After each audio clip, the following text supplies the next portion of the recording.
পবিত্র ঈদুল আজহা ও সাপ্তাহিক ছুটি মিলিয়ে রাজধানীর নিউ মার্কেট টানা 6 দিন ধরে বন্ধ রয়েছে। সরকারি অফিস খুললেও সাপ্তাহিক ছুটির কারণে মার্কেটটি খুলবে বুধবার, ফলে পুরো এলাকা এখন প্রায় জনশূন্য।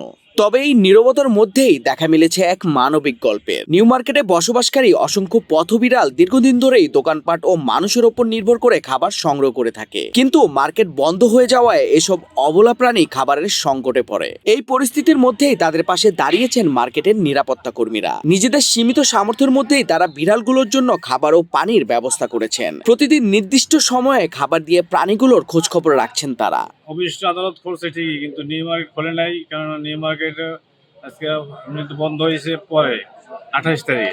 আর দ্বিতীয়ত মঙ্গলবার দিন হলো সাপ্তাহিক ছুটিটা ওই যে ছুটির লাগে আট হয়ে গেছে, এই জন্য মার্কেট বুধবার খোলা হবে। মার্কেটটা কয়েকদিন যাবত বন্ধ, ঈদের জন্য ছুটি, এবং মনে করেন যে বিড়ালগুনাও খাবার পাচ্ছে না। মার্কেট যদি খোলা থাকতো ফাস্টফুডের খাবার পেত ওরা। আমরা নিজেদের মতো সাধ্যমতো যতটুকু সম্ভব আমরা ওদের খাবার কিনে এনে খাওয়াচ্ছি।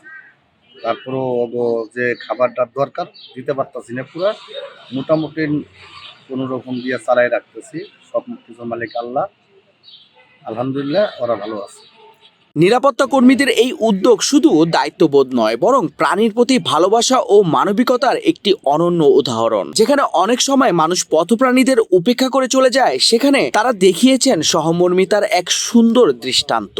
অবলা প্রাণীদের প্রতি এমন সহানুভূতি ও যত্ন অন্যদেরও অনুপ্রাণিত করবে বলে মনে করছেন অনেকেই। ঈদের আনন্দের এই সময়ে মানবিকতার এমন গল্প সত্যি হৃদয় ছুঁয়ে যায়। নিউ মার্কেটের এই নিরাপত্তা কর্মীরা প্রমাণ করেছে ছোট ছোট উদ্যোগও বড় পরিবর্তনের বার্তা দিতে পারে। আর ভালোবাসা ও সহমর্মিতা শুধু মানুষের জন্য নয়, পৃথিবীর সব প্রাণীর জন্যই সমান গুরুত্বপূর্ণ।